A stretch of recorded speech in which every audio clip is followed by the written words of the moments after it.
युवराज प्रत्येक वेळी चाडून बोलत होता. तो एवढी मोठी गेम खेळला असं वाटलं नाही.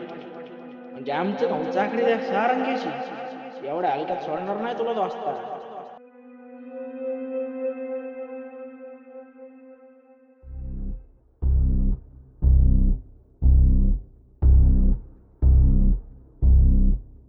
कुठे रे? आहे ना इकडे साडप सरला. बोला ना, काय म्हणता?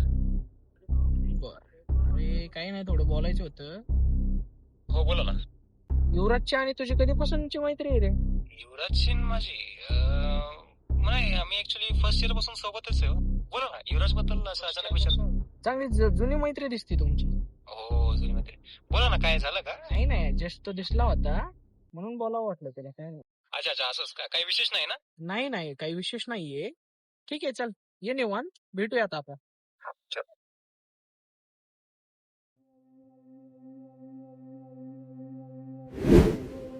युवराजची आणि आर्यनची जुनी मैत्री दिसते.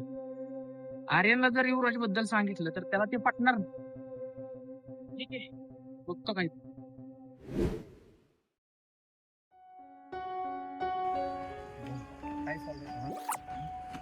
कमिटीची इलेक्शन आले, थोडंच काय घरी उभं इलेक्शन राहू. अरे ऋषी भाऊ बघ ऋषी भाऊ कसं टेन्शन एवढं? काय टेन्शन आलं तुम्हाला एवढं नक्की? अरे इलेक्शन, कमिटीच्या इलेक्शनचं टेन्शन आहे.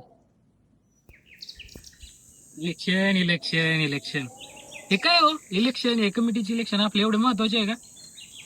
महत्वाचे आहेत ना प्रतीक, महत्वाचे नाहीत असं कसं? एवढं नका टेन्शन घेत जाऊ. आणि तुम्ही जर एकटे बसले ना तर इथं आम्हाला टेन्शन येते. चला येऊ कुठून तरी फिरून जरा. एवढं का टेन्शन? सांगतो तुला, बस जरा. कमिटीचे इलेक्शन प्रतीक माझ्यासाठी किती महत्वाचे आहेत ना हे फक्त मलाच माहिती. म्हणजे काय झालं नक्की असं? सांगतो. ही गोष्ट आहे ना फर्स्ट इयरची आहे. आणि ज्यावेळेस आम्ही पुण्यात आलो आणि इंजिनिअरिंग कॉलेजचं दृश्य पाहिलं त्यावेळेस प्रत्येकाच्या लाईफमध्ये प्रत्येकासोबत एक फ्रेंड सर्कल होता आणि एक वेगळीच एन्जॉयमेंट चालू होती रे. पण आमच्या दोघांच्या बाबतीत तसं नव्हतं. मी आणि आपला सिद्ध्या, फर्स्ट इयरला कोणीच कोणाला ओळखत नसतं. प्रत्येक जण आपापला एक फ्रेंड सर्कलच घेऊन आलेला असतो. आणि एकदा का फ्रेंड सर्कल बनला की मग काय, नुसती मजा मस्ती आणि धिंगाणा आणि एन्जॉयमेंट. पण विषय असा होता, आम्हाला वाटायची अनोळखी लोकांसोबत बोलायची भीती. आम्ही जर बोललो आणि ते जर काय बोलले तर प्रॉब्लेम नको ना, म्हणून आम्ही बोलत नसायचो कदाचित. पण आता समोरच्या सोबत मैत्री करायची म्हटल्यावर बोललं तर पाहिजे. जर नाही बोललं तर मैत्री होणार कशी? आणि त्यावेळेस आहे ना मी कविता लिहायचो. त्या तर तुम्ही आता पण करता की?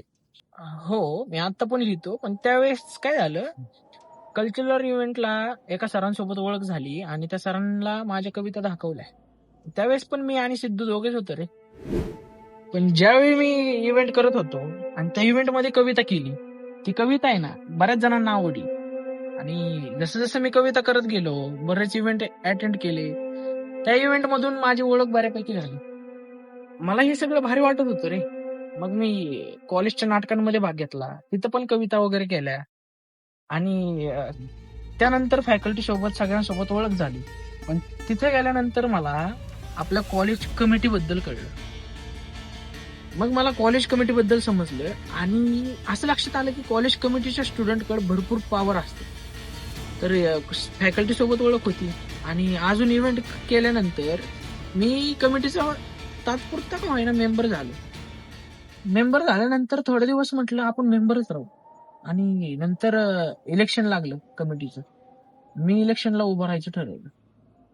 हे इलेक्शन म्हणजे माझ्या आयुष्यातलं पहिलं इलेक्शन. इलेक्शन आलंय म्हटल्यानंतर विरोधक आलेच. विरोधक म्हणजे कमिटीचे पूर्वीचे GS. तर त्यांनी मला काय कमिटीत इलेक्शन काही जिंकून नाही दिलं. पण त्या वर्षी पण मी मेंबर बनूनच राहिलो. पुढच्या वर्षी मी इलेक्शनला उभं राहणार हे ठरवलं होतं. आणि तोपर्यंत इतकी माणसं गोळा करायची की विजय आपलाच असला पाहिजे. असंच इव्हेंट करत करत बरेच लोक आता ओळखत होती आणि म्हटलं आता ह्यावेळेस तरी आपण नक्कीच जिंकणार. पण काही गद्दारांमुळं फुटाफुटी झाली आणि तो देशमुख, त्याच्यामुळे मी जिंकलो नाही. ह्यावेळेस माझं स्वप्न अपूर्णच राहिलं. खरं तर मी मनातून खचलो होतो, पण म्हटलं नाही, पुढच्या वर्षी पण आपण उभं राहायचं आणि दाखवून द्यायचं. आणि तसंच झालं. तिसऱ्या वर्षाचं इलेक्शन आपण बिनविरोध मध्ये जिंकलो आणि दरवेळेस जिंकण्याची मला सवय लागली. आणि ह्यावेळेसचं इलेक्शन पण आहे ना, मीच जिंकणार. त्यासाठी काही पण करायची तयारी आहे मला. आणि ह्यावेळेस आहे ना, सारंग आडवा आलाय, त्याचं करतो मी काय करायचं. जोपर्यंत मी कॉलेजमध्ये आहे ना, तोपर्यंत कॉलेजचं जनरल सेक्रेटरी मीच राहिलो पाहिजे. आणि त्यासाठी मी काय पण करायला तयार आहे. तो जिंकावाच काय गरजेचं नाही ना. लय माझ आहे त्या कृषी भाऊला. मला तोच माझ त्याचा उतरवायचा आहे. यावेळेस कमिटीचा जनरल सेक्रेटरी मीच होतो. अरे पण त्या ऋषीभाऊच्या मागे पडले इतके पोरं, आपण आहेत ज्युनियर, आपल्याला पण सपोर्ट करणार ना. करणार 100% सपोर्ट करणार. तुला माहित नसेल पण मी पण बनवलेत काय पावले. अरे पण हे सगळं गरजेचं आहे का? काय गरज आहे त्या कमिटीमध्ये जायची? गरज आहे त्या ऋषीभाऊचा माज उतरवायची. गरज आहे कमिटीला नवीन सेक्रेटरी आणण्याची. गरज आहे माझं इमेज आणि अस्तित्व निर्माण करायची. ह्या वेळेचं इलेक्शन आहे ना, माझ्या स्वाभिमानावर आलंय. त्यामुळं हे इलेक्शन लढतोय मी माझ्या प्रतिष्ठेसाठी. मी इलेक्शन लढतोय माझ्या अस्तित्वासाठी. कॉलेजनामा सुरू झाला रे, जग सगळं